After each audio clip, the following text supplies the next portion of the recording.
देखिए जो प्रश्नावली 5वीं है और प्रश्नावली 5वीं में जो प्रश्न है 15, इस 15 प्रश्न में लिखा क्या है ध्यानपूर्वक पहले पढ़ते हैं। लिखा हुआ है किसी समांतर श्रेणी का mवां पद m है तथा nवां पद m है। कह रहे सिद्ध कीजिए कि pवां पद जो होगा m प्लस n माइनस के p होगा। और फिर दूसरा भी सिद्ध करना है, कह रहे कि ये सिद्ध करो कि m प्लस n वाला जो पद होगा वो क्या होगा, शून्य। ये हमें सिद्ध करना है। पहले जो दिया गया है वो लिख लीजिए। जैसे यहाँ पर लिखते हैं, दिया है, क्या दिया है, कह रहे हैं कि mवां पद, mवें पद को क्या लिखते हैं tm, mवें पद को क्या लिखोगे tm। तो tm बराबर कितना दिया गया है, n दिया गया है, m का पद n है तो लिखेंगे tm बराबर n। फिर आगे क्या लिखा, कह रहा है n वां पद जो है वो m कह रहे हैं, तो n में पद को क्या लिखते हैं tn। tn बराबर कितना दिया गया है, इतना दिया गया है। फिर आगे क्या कह रहे हैं, कह रहे हैं कि सिद्ध कीजिए, सिद्ध करना है।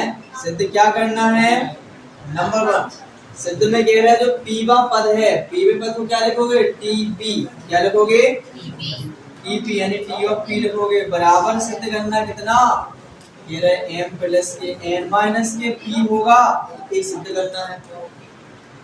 फिर आगे क्या कह रहे हैं, दूसरे वाले में कह रहे हैं कि m प्लस n वां पद, तो लिखेंगे tm प्लस के n बराबर सिद्ध करने के लिए शून्य हुए, शून्य सिद्ध करना है, ये सिद्ध करना है। जो दिया गया है उनको उठा के उनका ऑपरेशन कर दो। ये दिया गया है ना तो इसका ऑपरेशन कर सकते हैं, यानी इसको हम फार्मूला में तोड़ सकते हैं और इसको भी हम तोड़ सकते हैं। दो दिए गए ना, तो सबसे पहले इसको उठाइए और इसको उठा के इसका ऑपरेशन कर दो। अच्छा, जैसे फॉर्मूला अपन ने सीखा था कि Tn बराबर क्या होता है, किसी समांतर श्रेणी का nवां पद क्या होता है। देखो किसी समांतर श्रेणी का nवां पद का सूत्र क्या होता है, a प्लस के n माइनस के 1 इंटू डी, ये होता है। अब यहाँ पर क्या है, n था तो यहाँ n है, लेकिन यहाँ क्या है m, तो n की जगह क्या हो जाएगा, m हो जाएगा। यहाँ पर रख देंगे a प्लस के m माइनस के 1 इंटू डी बराबर में n, ये हो जाएगा समीकरण 1। सिंपल है। ऐसे ही दूसरे वाले को उठा लो, Tn बराबर लिखा हुआ है m, तो यहाँ पर लिख सकते हैं Tn की जगह वो सूत्र ही लिखा है, लिखेंगे a प्लस के n माइनस के 1 इंटू डी बराबर m। ये हो गया समीकरण सेकंड। अब दो समीकरण हैं, दोनों समीकरण को हल करके समांतर श्रेणी का पहला पद यानी a का मान निकाल लीजिए और उसका सर्वांतर यानी d का मान निकाल लीजिए, और फिर जो सा भी पद पूछा जा रहा होगा हम निकाल लेंगे उसे। तो यहाँ पर लिखते हैं समीकरण 1 व 2 से, यहाँ पर लिखेंगे समीकरण 1 व 2 से, समीकरण 1 व 2 से, और समीकरण 1 को उतारिए। समीकरण 1 है a प्लस के m minus 1 into D, a plus m minus के 1 इंटू डी बराबर में n, और दूसरा है a प्लस n माइनस के 1 इंटू डी बराबर में m। एक क्वेश्चन पहला है, एक क्वेश्चन सेकंड है। अब दोनों इक्वेशन को हम सॉल्व करेंगे विलोपन विधि से, और विलोपन विधि से करने के लिए हमें देखना होता है कि दोनों समीकरणों में जो वैल्यू होगी यानी गुणांक होंगे उनके कौन से के गुणांक बराबर है। तो इनमें a है, इसके साथ में क्या लगा 1, यहाँ इसके साथ में 1, कुछ नहीं दिख रहा तो 1 होता है, इन्हीं के गुणांक बराबर मिल गए। यहाँ d के देखो इतने m-1 है, इतने का है n-1, तो जी अलग अलग है। एक ही के अगर बराबर मिल गया गुणांक तो हमारा काम बन जाना, समझ रहे। तो यहाँ पर क्या करेंगे, जिनके गुणांक समान मिल गए उनके हम चिन्ह देखें। तो चिन्ह देखो ये काय का है, प्लस का है, ये का है प्लस का है, यानी दोनों एक ही जैसे चिन्ह के हैं। और जब दोनों एक ही चिन्ह के हैं तो क्या लिखेंगे? घटाने पर। एक ही जैसे चिन्ह हो तो घटाने पर, और अलग अलग चिन्ह होते हैं तो जोड़ देते हैं उन्हें। हमारा मेन मकसद होता है कि एक चर को बिल्कुल हटा दो, गायब कर दो, ब्लॉक कर दो। यहाँ पर इसको कैसे हटा पाओगे? दो ही प्लस के हैं तो घटाने हैं, जब तो हटा दो। यहाँ पर लिखेंगे घटाने पर, घटाएंगे चिन्ह बदल जाए, जो प्लस का था ये माइनस का हो जाए, जो माइनस का था वो प्लस का हो जाए। सब प्लस ही प्लस के तो सब काय के हो गए माइनस। यहाँ ए से ए कैंसिल हो जाएगा, इसमें से इसको घटाना है तो लिखना कैसे पड़ेगा? जिसमें से घटाने हुए पहले रख लो m माइनस के 1 इंटू डी, और इसमें इसको घटाना है माइनस में लिखो n माइनस 1 इंटू डी, बराबर में यहाँ भी घटाइए, n में से m को घटाना है, n माइनस के m हो जाएगा। बोलो कोई समस्या इतने में नहीं है। अच्छा यहाँ पर देखो दोनों में d है तो d कॉमन निकल के आ जाएगा कि d को मान निकाल ले हमें, तो d निकाल ले। और जब हमने d से छुड़ा लिया क्या बना यहाँ पर m माइनस 1 माइनस d से निकल ही है लेकिन माइनस लगा था, तो यहाँ पर हमें ब्रैकेट लगाने पड़े ताकि माइनस को अंदर गुणा हो जाए, क्योंकि माइनस एक ऐसी शख्सियत है जे कि अगर अंदर जैसे ये प्रवेश करेंगे तो जो प्लस के होंगे वो माइनस के होंगे, जो माइनस के होंगे वो प्लस के होंगे। इसमें क्या है? इतनी पावर है। क्या है इसमें? इतनी पावर है। तो यहाँ पर क्या करना होगा? ब्रैकेट को तोड़ेंगे इस वाले को तो माइनस अंदर पहुंच जाएगा। तो यहाँ डी यहाँ बनेगा m माइनस के 1, माइनस का अंदर गुणा कराओ माइनस m प्लस के 1, माइनस माइनस प्लस हो जाए और बराबर में n माइनस के m, 1 से 1 कैंसिल हो जाए, प्लस माइनस का था, यहाँ बना d और यहाँ क्या है m माइनस के n और यहाँ है n माइनस के m। यहाँ देखोगे तो यहाँ पर बनाया जा सकता है m minus n, minus common लेते हैं, यहाँ d ब्रैकेट में m माइनस के n, इससे माइनस कॉमन ले लो तो माइनस यहाँ पर m काय को तो माइनस को, जो काय को हो जाए प्लस को, और जो n प्लस का था वो काय का हो जाएगा बिल्कुल माइनस का। अब जी एक जैसे बन गए, जैसे ये घट जाए तो d बराबर कितना बना माइनस के 1, तो यहाँ पर d की वैल्यू आ गई माइनस 1। अब हमें निकालना क्या है? हमें a की वैल्यू भी निकालना है, तभी जाके तो हम कोई सा भी पद बता सकते हैं। क्यों? ऐसा ही है ना? हाँ तो ध्यान से समझेगा। तो यहाँ पर लिखेंगे d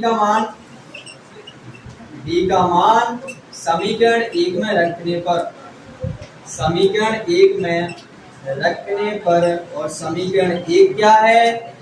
देखो जो लिखो समीकरण 1 लिखो, ये जाएंगे नहीं रखो m माइनस 1 जाएंगे नहीं, जिधर d मिल जाए, कौन सी जगह d मिल जाए समीकरण 1 में वहां पर कितना रख देंगे -1, क्योंकि d की वैल्यू -1 है, रख गया -1, बराबर में कितना है?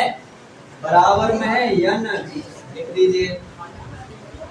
यहाँ a इस माइनस का इस प्लस में गुणा होगा तो क्या हो जाए माइनस, और एक को के अंदर गुणा हुई है सो m बन जा m, और माइनस को माइनस में गुणा हुई है सो प्लस, और एक एकम एक बराबर में n।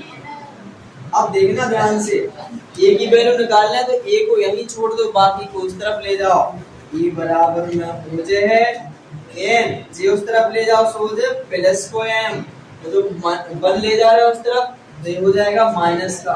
क्यों? क्योंकि इनने पार्टी बदल दी, जब पार्टी बदल दी जाती है तो चिन्ह भी बदल जाते हैं, क्योंकि बराबर के उस तरफ जा रहे हैं, जो प्लस के हुई है वे माइनस के हो जाएं, तो जो माइनस के होंगे वो प्लस के हो जाएंगे। फिर ए की वैल्यू आ गई ए की वैल्यू। अब इनने हमसे कहा कि ये बताओ सिद्ध तो जो करने तो टी पी बराबर M plus N minus P, यानी पीवा पद हमें सिद्ध करना था, तो पीवा पद लिखिए। अच्छा ऐसा दिख रहा है? नहीं दिख रहा है तो पहले इतना उतार लीजिए, फिर इसके बाद बताते हैं। उतारिए। देखिए उसी प्रश्न को आगे बढ़ाते हुए हमें सिद्ध जो करना था वो कह रहे थे पीवा पद सिद्ध करना है एक तो, और एक m प्लस एनवा पद सिद्ध करना है।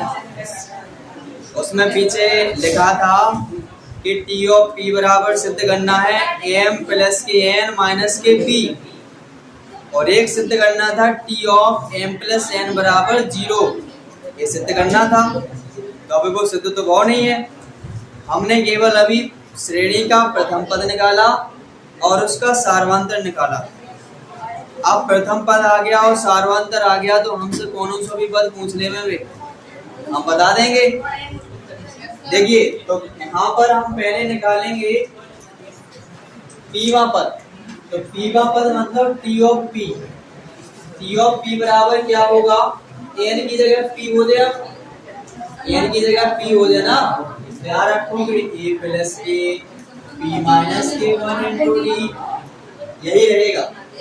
अब वैल्यू रखो and value of A is an plus के एम माइनस 1 रख दो, एन प्लस के एम माइनस 1 वैल्यू रख दई, plus P minus 1 into D की वैल्यू है माइनस 1 रखिए, और n प्लस के एम माइनस के 1, यहाँ पर इसका गुणा कराइए तो माइनस के p बनेगा और माइनस माइनस के प्लस 1 हो जाएगा, और 1 से 1 कैंसिल हो जाएगा तो यहाँ बनेगा m प्लस के n माइनस के p। यही तो हमें सिद्ध करना था, बोलो करने तो भी नहीं। और एक और सिद्ध करने दो का t of m plus n, तो लिखेंगे चूंकि T of m plus n बराबर लगाओगे सूत्र a प्लस n की जगह क्या लिखो m प्लस n, तो लिखो m प्लस n माइनस के 1 इंटू डी। अब रखिए a की वैल्यू कितनी है, n प्लस m माइनस के 1। हाँ करण इधर देखो, प्लस के m प्लस n माइनस के 1, डी की वैल्यू कितनी है माइनस के 1। यहाँ पर लिखेंगे n प्लस m माइनस के 1, इसका माइनस का अंदर गुणा कराइए, जो प्लस का वो माइनस को हो जाए, जो माइनस का वो प्लस को हो जाए। यहाँ बनेगा माइनस के m और माइनस के m प्लस के 1। तो देखो प्लस माइनस के m है तो कट जाए, और प्लस माइनस के n है तो कट जाए, और प्लस माइनस के 1 है तो कट, बचो का 0, सब कट गए ना, घटाने से घटे हैं तो 0 बचा हुआ है। यहाँ पर लिखेंगे T of m plus n बराबर 0, यही तो सिद्ध करना है, तो यही सिद्ध करना था। बोलिए हो गया सिद्ध, कोई डाउट? No doubt. तो चलो इतना 100 उसी में ऐड कर लो, फिर अगले क्वेश्चन पर चलते हैं। उतारिए जल्दी।